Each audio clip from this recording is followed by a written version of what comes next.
Eagles Entertainment. Eagle Eye in the Sky is fueled by Gatorade, the official sports drink of the Philadelphia Eagles. Anything that moves, I don't care who it is. Let's go. Give me everything you got. Play fast, play hard. Let's beat these boys tonight in their house. It's party time. It's party time. There we go. Touchdown! You are listening to the Eagle Eye in the Sky podcast. Now here's your host, Fran Duffy. That's Rant of the Week, and we've got an NFC East win to break down as the Eagle Eye in the Sky podcast, fueled by Gatorade, continues. I'm Fran Duffy, and as always, I think we've got a great show for you here on episode number 381. At the top of today's show, we've got Chalk Talk, where I chat with Greg Cosell from NFL Films so we can break down the Eagles' huge win over the Washington football team on Tuesday Night Football. What were our big takeaways from the film, and what will this team see on a quick turnaround this Sunday against the New York Giants? Greg and I are going to have you covered right at the top of the show. Before we get there, a couple things I want to make sure we hit on. Number one, make sure you head on over to our Apple Podcast page. Leave us a rating. Leave us a review. If you've got a question for us, that is the place to leave it. We will answer it here on an upcoming episode. Also, make sure you go check out the Journey to the Draft podcast. Myself, Ben Fennell, Dane Brugler, Ross Tucker, Eric Galco. We have great guests each and every week. This week, I welcome Justice Mosquito. Does a great job breaking down defensive linemen in both college and the NFL. And we get into some of the top linemen in this NFL draft. And I tell you, it is a great draft class for defensive line. And so we get into that with Justice this week on the Journey to the Draft podcast. Now, before we get to the start of this show, I caught up with Eagles left tackle Jordan Mailata this week on Eagles game plan for some tape study. Here are some of my favorite bites from that interview.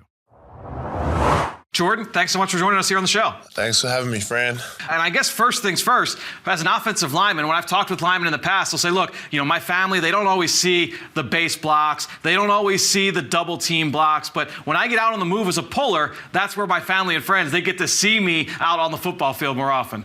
Yeah, it's kind of like the rugby days again, being out in the open field and pulling.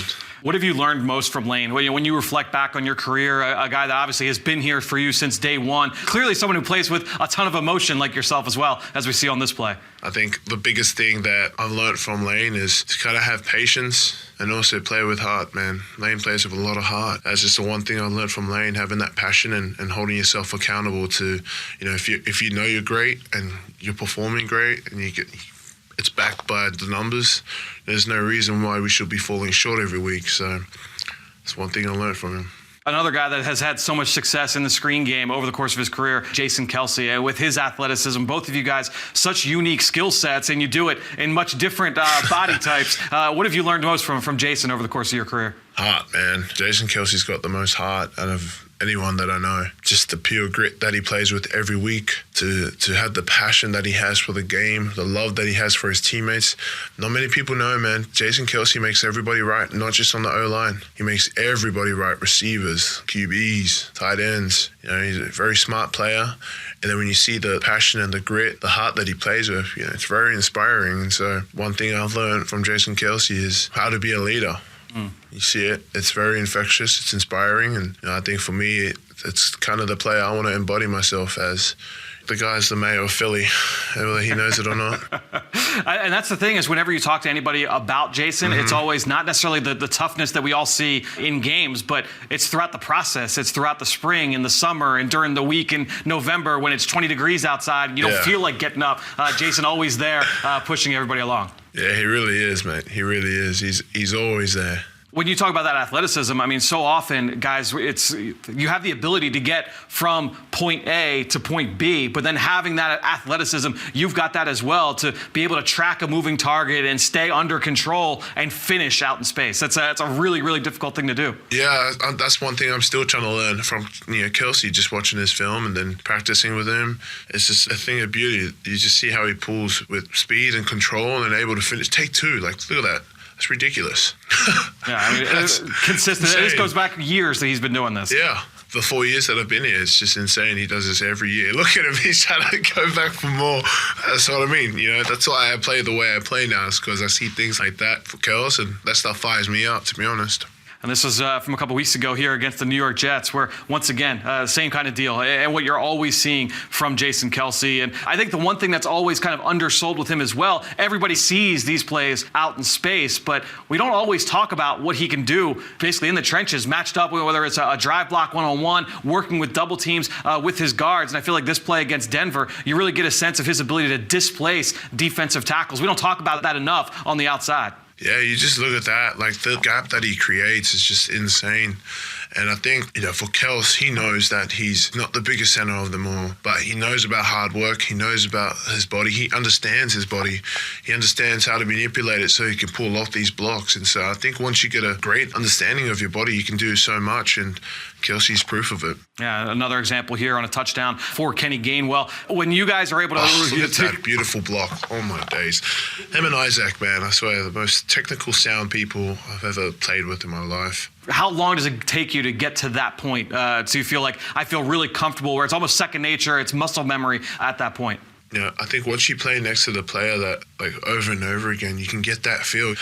Coach Stout always talks about getting your hips together, hip to hip, like Siamese twins, Stout would always say. And so that's just a beautiful thing. They rolled that dude off, I don't even know how many yards that was off the ball, but they rolled him. Look at that. It's a car crash. And these are things that I know, talking with Coach Stoutland in the past, you guys work this every single day, the same drills every single day to work through that. Yeah, we have the same drills every day. We have the same progression every day this whole year. So Stout's very big on, executing and not getting bored of the process, or the process, you guys say.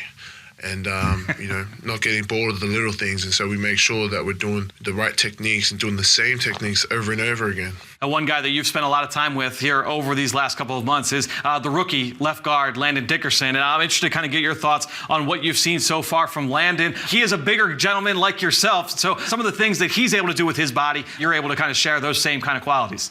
Yeah, he's just a big oaf. Hey, he's a big bopper. He's a big boy. The stuff that he can do physically is just insane. He's athletically gifted as well. And for a guy to have as many injuries as he had, it's amazing how easily he can move, because, the dude's playing great. He's playing out of his mind right now and just growing every day.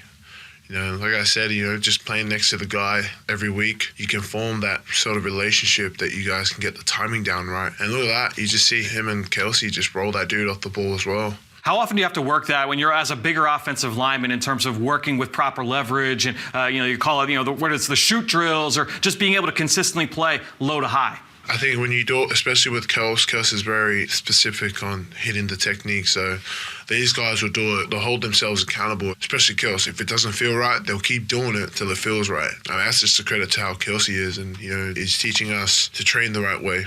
Just looking at Dickerson here, you get a sense of his raw power, his ability to move defenders, toward guys, get them on the ground. What are you seeing here from Landon here? Just a manhandling man. Oh my God, that's insane. That's so funny. I feel like I've never seen this clip before. Oh my God, you just see it. Once you get your hands in the inside of the breastplate, it's game over. You get tight hands win the game. And just how strong he is, he's able to just manipulate that dude against his will. And obviously seeing this from a rookie, it was not that long ago that you were in his shoes, and obviously your journey to the NFL, to being a rookie, much different than his. What are some of the things that you've kind of parted on him? And I'm sure he's given you some things as well. Oh, yeah, Landon's, as much as this is his first year, he's actually pretty wise, man. He's got a lot of words, has said some things that I've never heard before in my life. And, I think that's kind of like the PB&J combination, That's what we are, the PB&J combination. Just, I like it. You can't have one without the other, man. Are you getting used to the official name change now? Instead of it being former rugby player Jordan Mailata, starting left tackle Jordan Mailata, getting more of a better ring to it? Yeah, it's a great ring, to be honest. Not that I don't love my rugby past, man. I do, but, this is what I want to be known as. I want to be known as a footballer, a left tackle, an O-lineman. That's the life I live now. That's the life that I've bought into, and so I want to be known as it. So for that entire segment, make sure you go check out Tape Study. That's where the full 12-minute segment is going to be posted. You can find that on all Eagles digital channels. A part of that interview will also appear in Eagles Game Plan this week. So make sure you go check that out wherever you get your Eagles content. Could be your Eagles YouTube page, Facebook, Twitter. It's going to be everywhere. Always great to be able to sit down with Jordan, one of my favorite players to talk to on the team, and he did an outstanding job breaking down some film of his teammates. We didn't get to too much of the film breakdown here in this segment. I wanted to keep it podcast friendly, but it was a really fun discussion. Make sure you go check out that entire segment. Again, it's called Tape Study. It should go up by Friday across all Eagles digital channels. That said, let's get into the show. Excited to talk through this Eagles win over the Washington football team. It's time for Chalk Talk. Let's get down to business. It's time for Chalk Talk. All right, let's get things going here with Chalk Talk as I welcome in Greg Cosell from NFL Films. And Greg, fresh off watching this film of the Eagles win over the Washington football team, we'll start on the offensive side of the ball where the Eagles once again rushed for 200 yards. It's the 7th game in a row that they've rushed for 175 plus. First time since the 85 Bears that an NFL team has done that, Greg. And I know you want to talk about this offensive line and this performance in this run game against Washington. Were you alive for the 85 Bears fan? They missed me by about 6 months. Really? See, yeah. I was alive, by the way, and I was working at NFL. I mean, you were doing the matchup show at that point, right? I was actually. It's funny you say that. I was doing the matchup show at that point. We were in our 2nd season. I'm sure not as well as I think we're doing it now, but we were doing it. I'm sure if I looked at those shows, I'd probably cringe. But anyway, I watched this offensive line, and I know they were playing with backups at left guard and right guard. And I got to tell you, I was just blown away by and the note I made, and I'm trying to find my note here because, as you know, as probably you do, I take notes on this. And I said, what's consistently stood out with the Eagles' run game was the overall athleticism and mobility of the O-line and the cohesion with which they executed the different blocking schemes, both zone and gap scheme. My guess is you saw the same thing because I think it pretty much jumped out on the tape. But just, it looked like synchronized swimming at times. It was really beautifully executed. You have to give the O-line coach a ton of credit. I mean, this, given that obviously it was Opeta, right? Started at left guard. Yeah. It was Sue Opeta and Nate Herbig. And that's the thing is that they're doing this with going into the season, what you would have said to be their top 4 guards. No Isaac Seumalo, no Brandon Brooks, no Jack Driscoll, no Landon Dickerson. And you're still running for 200 against a pretty good front that we highlighted last week. And they had all their horses back for this game. And that played a ton of 5-man fronts, whether it was 5D linemen or they also had, when they went with 4-2 personnel, they would put the linebacker Jamin Davis on the line of scrimmage at times, which we know Washington has done all season. So, I mean, it wasn't as if they were running against light boxes, I just thought the cohesion with which they executed their blocks was really something to see. And it's something that they drill every single day. I think back to a segment I did with Jeff Stoutland last summer of 2020. It was a coach's masterclass segment where we talked about just the art of run blocking and how they drill the same things over and over and over. And he talks about surfacing blocks, how the guys work in tandem with one another. They have certain aiming points with how they strike a defender, and those have to be so precise. And it's something actually that I talked about with Jordan Mailata this week over on the Eagles Game Plan, which we on this podcast heard a little bit of that interview earlier. But I think when you talk about just how precise and how synchronized this run game is, how with the blocking schemes, it's really, really fun to watch. It sure is. I mean, I've been fortunate in my career, obviously, to go to training camps numerous times over the years, and watching the offensive line coach is really one of the funner parts, in my opinion. I should say the more fun parts, I guess. But because you hit it right on the head, the detail and the nuance. I mean, these guys talk about hand placement to the inch. They talk about moving one foot or the other to the inch. They don't just say, well, move your right foot. They talk about it. It's so precise and so detailed and so nuanced. And that's what they drill, as you said. I mean, you obviously are at a training camp every day with the Eagles. Like I said, I've been fortunate over the years to go to many training camps and be, and through relationships to literally be standing right next to an offensive line coach while he's actually doing his work, and it's really remarkable. And then to see it, I mean, I normally, because there's so many things to watch for me, Fran, I don't necessarily sit and study, individual offensive line play when I watch games, unless the game demands it. But in this case, because obviously I watched the game on TV last night, I knew that the Eagles ran for a lot of yards. So I said, I'm going to really look at the O-line pretty closely. It was a joy to watch.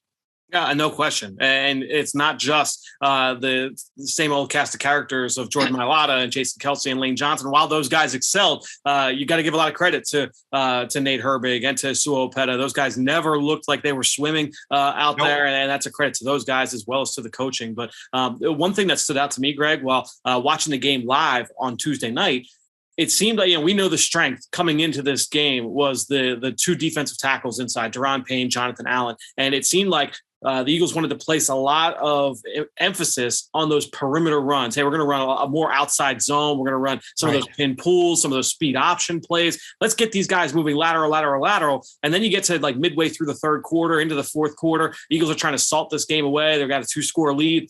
Now you get Jordan Howard in there and you get the 220-pound back getting downhill on inside zone run. And you can still see that these guys are a little bit gassed on the defensive side of the ball. That's a tough ask for those guys after chasing everything laterally all game long. And that's a great point. And then also every once in a while you get lucky, like on Sanders' 38-yard run, which was outside zone at a pistol, and they catch Washington's D-line on the play side slanting inside. And, and whether they knew that was going to happen, I don't know that. They might have known that. We certainly didn't know that watching it, but you catch them slanting inside away from the play, and that, as you recall, that allowed Jordan Mailata to get to the second level cleanly. And he just laid some wood on Holcomb because he just had room to generate some power and velocity. So every once in a while that happens too. And it really, bodes well for your run game. But your point is a really, really good one. And out of 12 personnel, the Eagles were really, really effective in this game when you had Dallas Goedert and Jack Stoll out there. And for a good chunk of it, especially early, Washington decided they were going to match up with their nickel personnel to that 12 personnel. And the Eagles ran 14 times for 107 yards, just over 7.5 yards a carry going up against that nickel package in the run game. And so that was really, really effective for them from those 12 personnel looks. Getting back, the other quick thing I wanted to hit on too, that I loved. And this is something you and I have talked about when the Eagles started making this transformation offensively, how important executing on third down. And if you're going to be a ball control team, how important it's going to be to be really sound on third and short, third and medium, because not every run is going to go for 7-8 yards. You're going to face third and 3. You're going to face third and 4. And I think over these last few weeks, the third down game plans have been so good. We've seen new wrinkles and new complementary plays. There were a couple last night that really stood out to me. We had some unique personnel packages. We saw some unique motions and formations. We saw split back. We saw more pistol. You saw the little return orbit motions. We saw Darius Slay in there on offense. Darius Slay got it in the red zone. Really fun. Yeah, well, the one play maybe you're referring to, just as you're talking in general, is on the third possession on 3rd and 2, the Sanders 16-yard reception, which came out of a shotgun pony package, pony being two tailbacks as opposed to a tailback and a fullback. So both Sanders and Howard were offset in the backfield. Really nice design, playing off the zone read, inside zone action, and then the misdirection to Sanders releasing into the flat. Really just a beautiful play that, again, you're calling it to get a first down. You're not calling it to get a touchdown, but it turns out to be 16 yards on 3rd and 2, and it was just really nicely designed and building off base concepts. That's what teams try to do. Is they build off base concepts.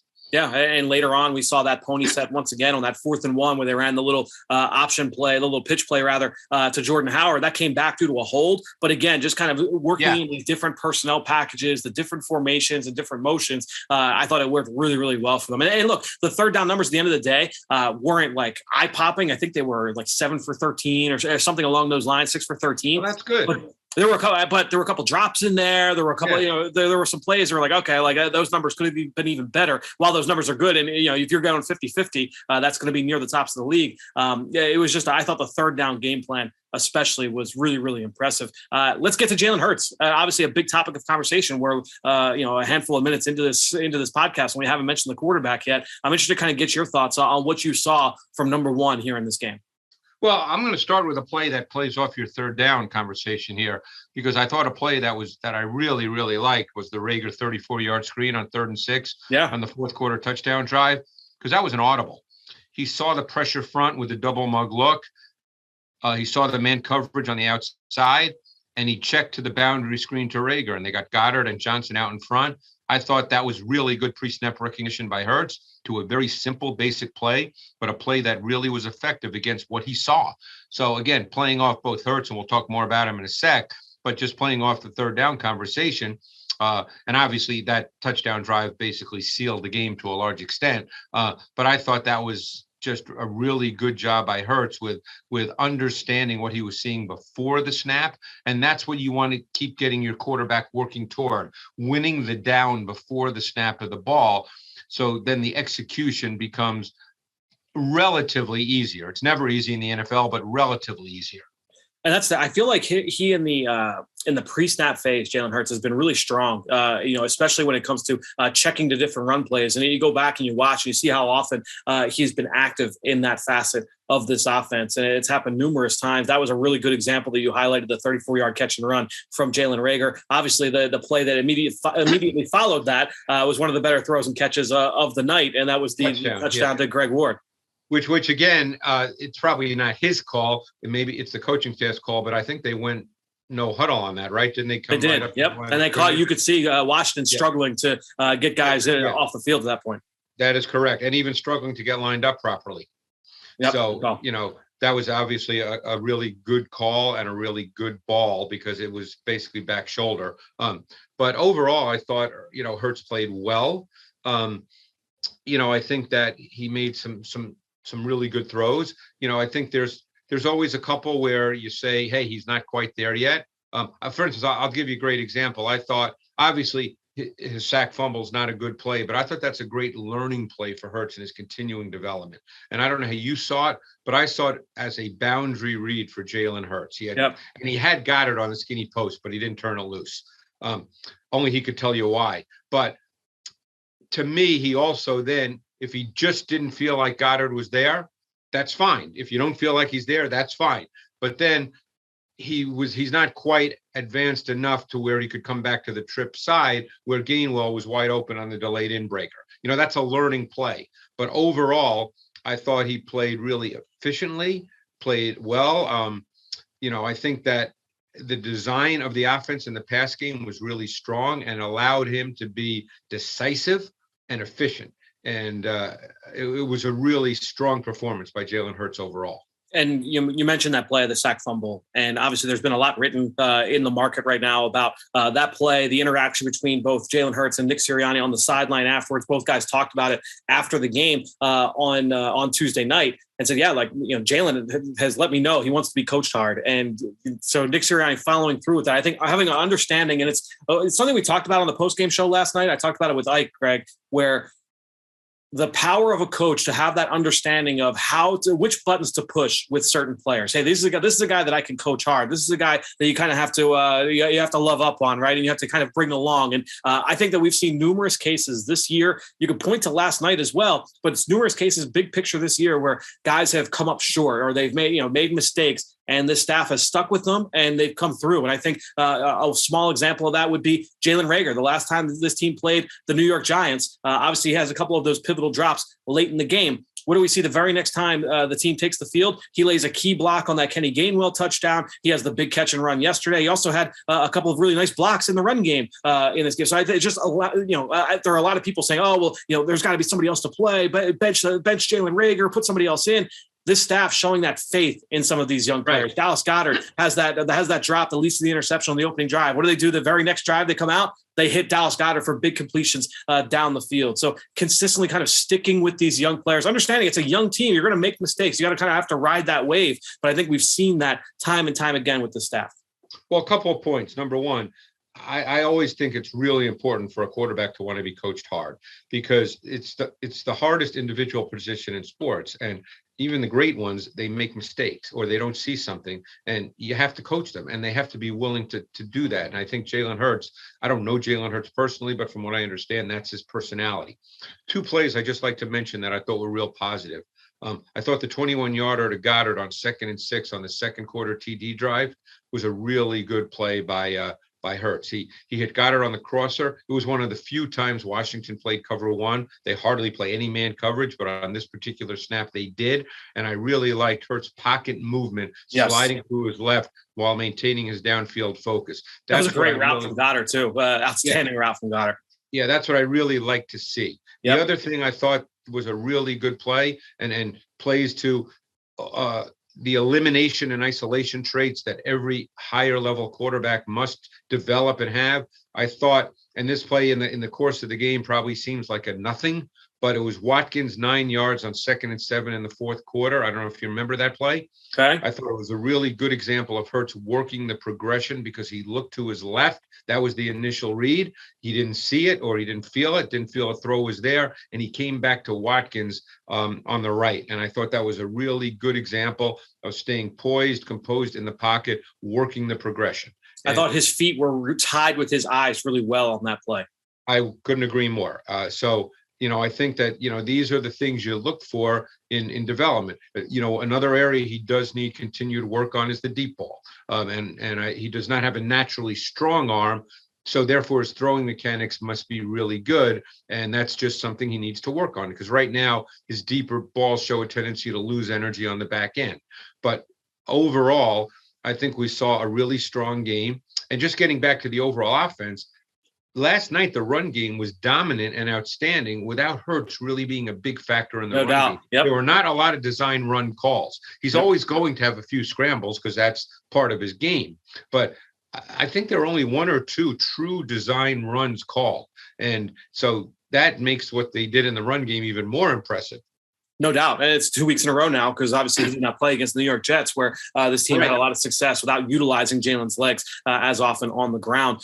Real quick, you brought him up, and I wanted to make sure we hit on him. Oh, Goddard. We've got to talk about Goddard. Yeah, I mean, Goddard, I don't know what else we can say. You and I have been talking about Goddard for years now, and just how we feel he's one of the more talented tight ends in the league. Wow. Now he's got that opportunity, and we're seeing it come to fruition. Well, I was talking with my matchup buddy, Matt Bowen, today, and we feel he's a top 5 tight end in the league. Yeah. And, obviously the numbers may start to reflect that. He's not going to end up with 100 catches, but the numbers may reflect that. And what the numbers are going to reflect is a high yards per reception average, because that's what he's doing right now. But this guy, he can work the intermediate routes. He can work the vertical routes, like the wheel they threw to him, which obviously that ball was a little underthrown, but he made a great catch. He can run those kinds of routes, so he can attack at the intermediate and vertical levels. He's a very good blocker, which you've documented numerous times when you and I have spoken, and also in the work that you do for Eagles.com. He's a complete tight end. He's not in the George Kittle category quite yet, but he's more like that than just a receiving tight end. That's the thing, is that, we always talk about it when we have these discussions over on the Journey of the Draft podcast, the more you can do, right? And I think when you look at Dallas Goedert and his skill set, are there tight ends that can go and run down the field and make plays on a 45-yard catch? Sure, of course. There are a bunch of tight ends that can do that in the NFL. Do those same tight ends also get left one-on-one with defensive ends on base blocks on the play side of runs? Not often. Those same guys show that ability to create separation on an intermediate route, or do they get thrown passes in the screen game to create yards after catch? No, I mean, the guys that can do that and have that check all of those boxes, you can count them all on one hand. And I think that's what really kind of sets him apart and makes him one of the special talents at the position in the NFL. No, he's a really good player, and obviously, if he stays healthy, and we don't know what's going to happen. I mean, as we go forward, not only with this season but next season, but I think Dallas Goedert is a fixture, and he's a really good player. All right, let's go over to the defensive side, where I thought there were some really good things to take away from this game. And obviously, look, the Washington football team jumps out 10-0. You get the short field on the second drive after the interception, right? And so they're able to put up some quick points. I thought the defense really kind of bounced back, though. You had that one long drive in the second half. where, you saw some trick plays in there. Yeah, but outside of that, Greg, I mean, we saw some really good play, especially from this defensive front. I was really impressed by Fletcher Cox and Javon Hargrave in particular. Yeah. I thought both of those guys really showed up. And so did the rookie Williams again. He's really good, Greg. He's going to be a good player. I actually documented some of his plays. There were 4 plays to me that really stood out. And given that he only played about 20 snaps, that is really, really good.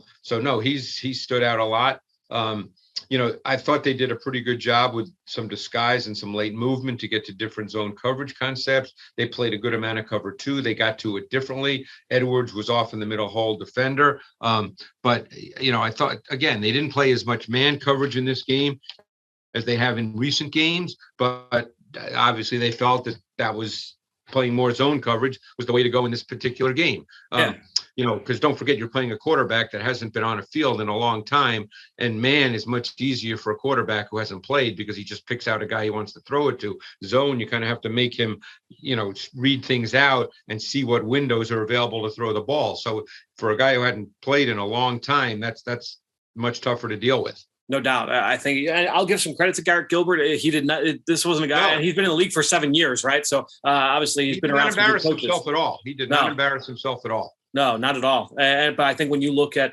the way, if you were to put up on a whiteboard, what are the goals for this Eagles defense coming into this matchup? And it's something you and I talked about here last week. You've got 2 primary weapons there, and Terry McLaurin, who had, was far and away their biggest target getter in the pass game, and Antonio Gibson, who was far and away their biggest threat as a runner. No J.D. McKissick, who was their second leading receiver and their second leading rusher. McKissick's out for this game. So the Eagles held Gibson 15 carries, 26 yards. McLaurin catches 2 passes. You can't ask for a better performance than that. You're going to go in and say, we're going to take away your top 2 weapons. Good luck trying to get into the 17, 20, 25, 30-point range. No, it's a really good performance overall, just a really sound performance overall. I think this defense is kind of finding its way. What's interesting about the Eagles, and people will debate whether this is a Super Bowl profile or not. That's a different debate. But the Eagles have a clearly defined identity now. They play a certain way.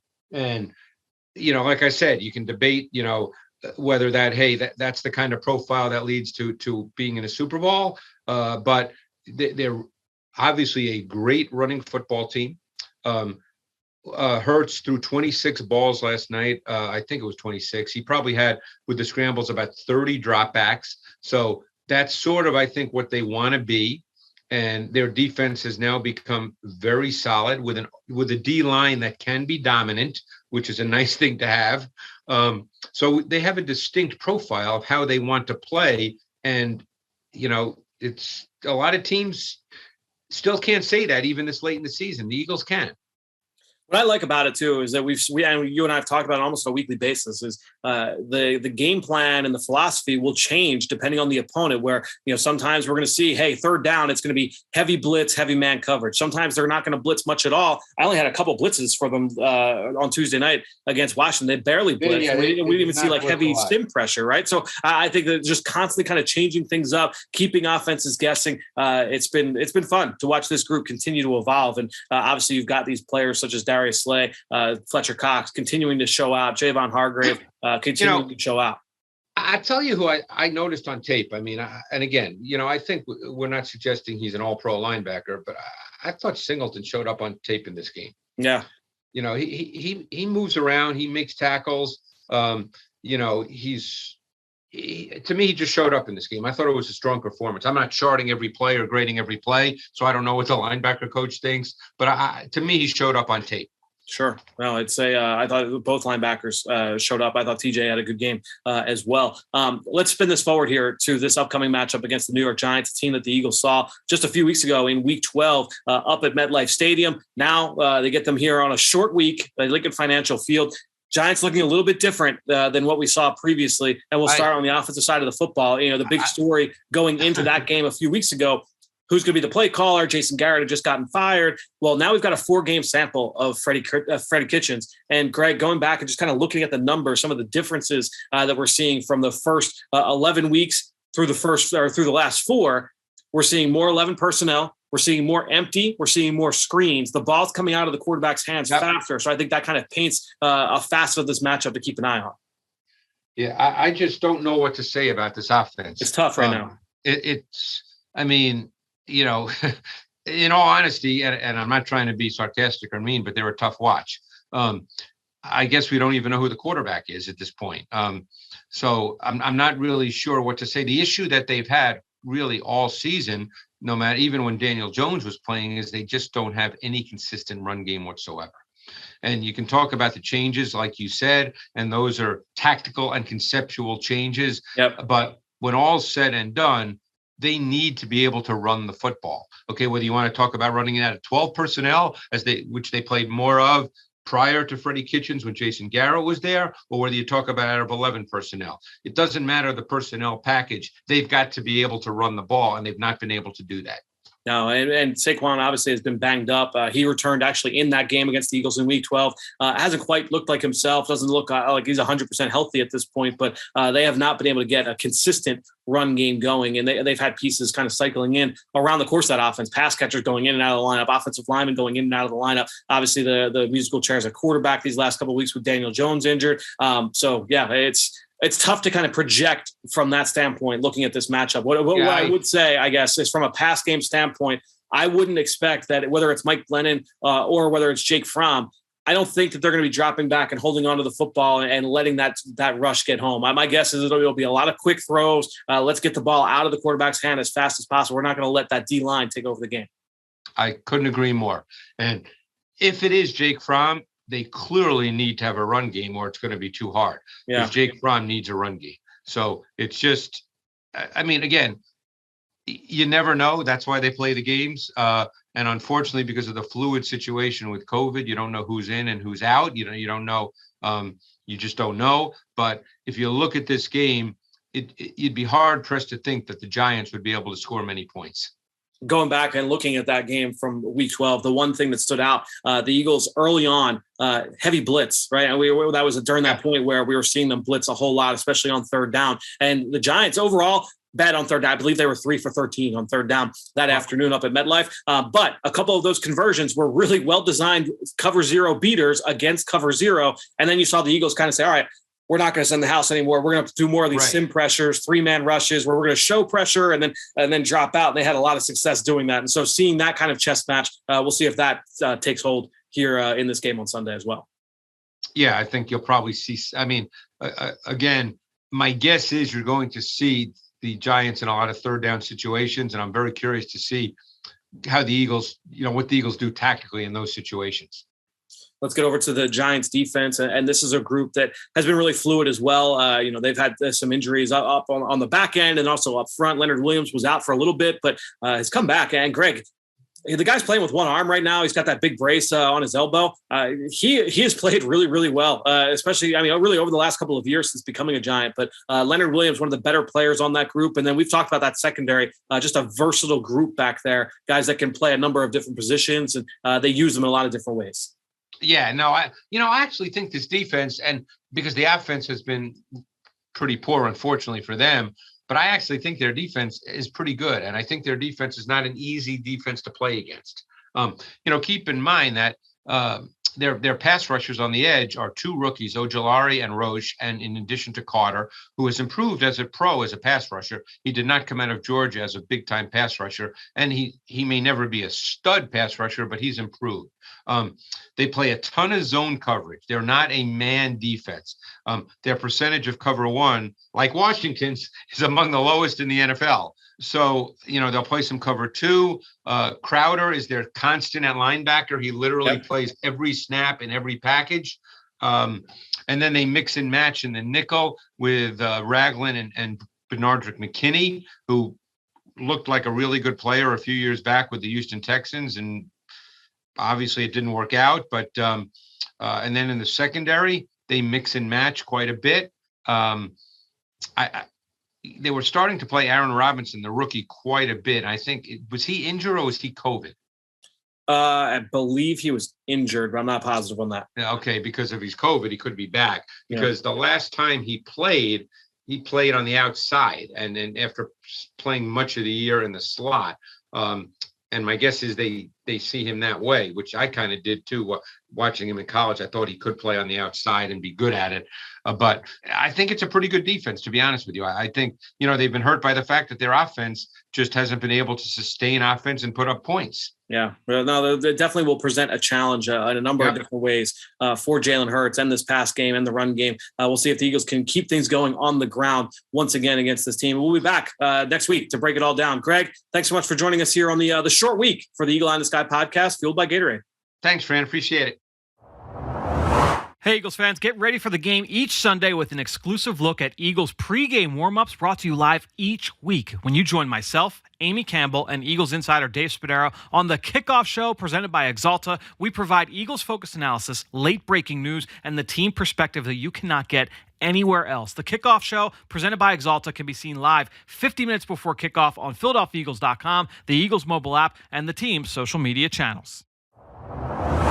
Great stuff from Greg, who you can follow on Twitter just like I do, at Greg Cosell. And while you're at it, I'm at Eagles XOs. That's where I post all the podcasts I'm a part of and all of our X's and O's content that we produce here with Eagles Entertainment. You know how much I appreciate everybody that promotes this podcast on all forms of social media. That is one way to support the show. But the best way is to go on Apple Podcasts or Stitcher. Leave us a rating. Leave us a comment. You can even do it on Spotify now. I love when people jump on YouTube and give us a thumbs up and leave the comments. So wherever you listen, leave us those ratings. Leave us those comments. Really, really appreciate everybody that has taken the time here, especially as we get to the holiday season. You want to give me a gift? That's the best gift you can give me is your rating, your comment, your question, whatever it is. If you leave a question, we will always answer it. Now, before we wrap up this show, I want to get to some of the leftovers from Eagles game plan this week. Obviously, like I said earlier in the show, Jordan Mailata, that breakdown segment, that appears in Eagles game plan, but also some great discussions with Ike Reese, Mike Quick, Greg Cosell, that due to time constraints, I couldn't quite squeeze into the full 30-minute show of Eagles game plan, but I kept it all here for you. What you want from your quarterback is to see continued development. Yes. And that's what Jalen has shown. We know this offense became a run sort of oriented offense, but you got to be able to throw the ball as well. And that's the biggest thing that I was excited to see in that last game is that the passing game has evolved as well. It's complementing the running game, which is what you're going to need coming down the stretch. He was 20 of 26 passing the football with a couple of drops in there. Very efficient in the passing game. And that's what I'm most interested to see, too, coming into this game against the Giants. A lot's been talked about his performance up at MetLife Stadium last time, but his performance on the ground in that one. Remember, some of those QB counter runs, him getting downhill, he was gashing that defense. Ike, do you think that's something we'll see here in this game? Another week of recovery here off that ankle injury. I think from time to time, right, you got to pick and choose your spots with Jalen because the most important thing is you want to keep him out there on the field. Right. But you also want to have that threat of him being able to do that. And I thought we saw that at times last week versus Washington. But I also love the fact that he didn't use it as a crutch running the football. He sat in the pocket, he threw the ball. That is also going to make this offense difficult to defend. Him being a part of that running game, but also knowing that he can beat you with his arm also. Ike, you talked about last time the Eagles prepared to play this team, that versatility on the back end. One of the better safety groups, I think, in the NFC. You look at Logan Ryan, Xavier McKinney, both guys had a big impact the last time these two teams played. Mike, when you go up against a secondary that has those two quality players on the back end that can do a lot of things, what does that mean for an offense and for a passing game? You have to understand what they do well, and you have to be able to anticipate what they're going to do. By down and distance, and when you study teams, you understand what they're going to do. So if they're going to come down in the box or if they're going to stay back, you understand that just based on the situation. And you understand anybody that's coached under the GOAT and Bill Belichick is going to have the ability to try to confuse an offense, a quarterback, especially a young quarterback. So Patrick Graham, you watch him with this Giants defense, his sub packages are the things that make this defense difficult at times to sort of dissect and anticipate what they're bringing at you. And that's part of their game plan. They're not the most talented over there, but the scheme and the fact that they are so versatile, I think can give offenses problems at times. And I thought the Eagles in the last game struggled with that a little bit earlier. We're going to have a counter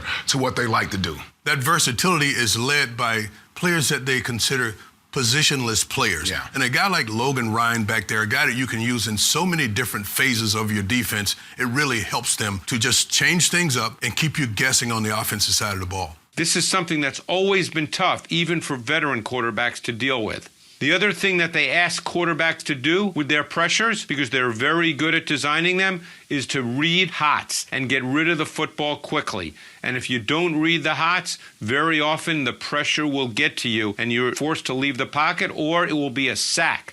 And we saw that again against the Cowboys a week ago. But this is a defense that plays a lot of different personnel.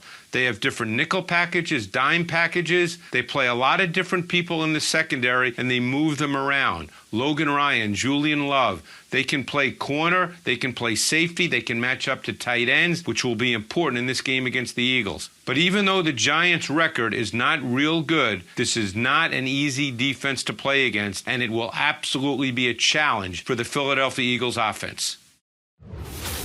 It's a really uncomfortable position for the offense when the defense is able to take away your key guys. Yeah. When you take away their best runner, you take away their best receiver, where do you go as an offense? And that's when you start to scratch your head. And I thought Jonathan Gannon's game plan was so good in taking those two guys away, it really leaves that team wondering, what do I do now? I think it's really interesting, just the fact that there's nothing static about this defensive front. That was a great example there.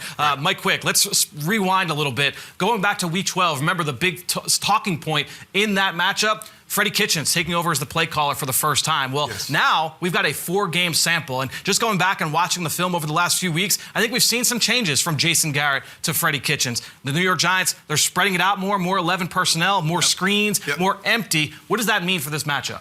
Well, I think it means that the Eagles are going to have to be more patient because the ball is going to come out a little quicker and they're going to spread it around. But you have to be patient on the defensive side because you may not get the hits that you want on the quarterback. But I think you have to play tight coverage on the outside because then that quarterback is forced to hold the ball a little bit longer. And if you can force him to hold it just a tick longer, it allows that pass rush to be more effective. But they have to be a little more patient because they're going to dink and dunk and try and move the ball down the field in that way. You get more of that disguise, more of that aggression from the Eagles secondary. And Ike Reese, the other big theme I've noticed over these last few weeks, Saquon Barkley, they're trying to get him going. And one run play that we saw often from them last week against Dallas, the trap run, where they get him going downhill. You get offensive linemen up into the linebacker's lap. What is it that you have to do to defend a run like that? It gets right up in your face right away. Get off blocks quick. I mean, you know, these quick hitting plays are designed to sort of catch you on your heels. And Saquon is an explosive runner. He doesn't need a whole lot of daylight. And I actually like the way they're using Saquon here because it really forces him to be decisive with where he wants to go. And we know he can be explosive. You get in the open field. But as a defense, you want to make sure you're attacking those blocks as opposed to running around the blocks. And I believe against a trap, the big key is not the defensive tackle that's getting whammed or trapped on. It's the linebacker recognizing that that play is happening and you have to replace where that D tackle was at. So I love the way TJ and Alex is playing the game, especially TJ. When he recognizes something, he's downhill and he's decisive. That's the way you're going to have to play against this run game of the Giants. And when you do that, you force guys to bounce the football. And if you can get Saquon going laterally rather than going north-south, then you're winning. And be sure to check out all of Eagles' game plan. It goes up digitally on Friday across all Eagles channels, or if you live in the Philadelphia area, Sunday morning, 10 a.m. on NBC 10. Great stuff this week from Greg Cosell and obviously Jordan Mailata. Thanks to him and thanks to all of you out there for your continued support of this show and all the rest of our podcasts here with Eagles Entertainment. That being said, I think that'll do it. Another show in the books here on the Eagle Eye in the Sky podcast, fueled by Gatorade. For everybody here at the NovaCare Complex, I am Fran Duffy. We will talk to you next week. When the clock hits all zeros, the game might be over, but the action is not. Join us for the post-game show presented by Rico for instant reaction. Watch live as Coach Nick Sirianni and Eagles players come to the podium and meet with the media. We will make sure you do not miss a word. Myself, Ike Reese, and Gabriella DiGiovanni will also break down the game live at the desk and hear from Eagles insider Dave Spadaro to get his thoughts. The post-game show presented by Rico can be seen on PhiladelphiaEagles.com, the Eagles mobile app, and the team's social media channels.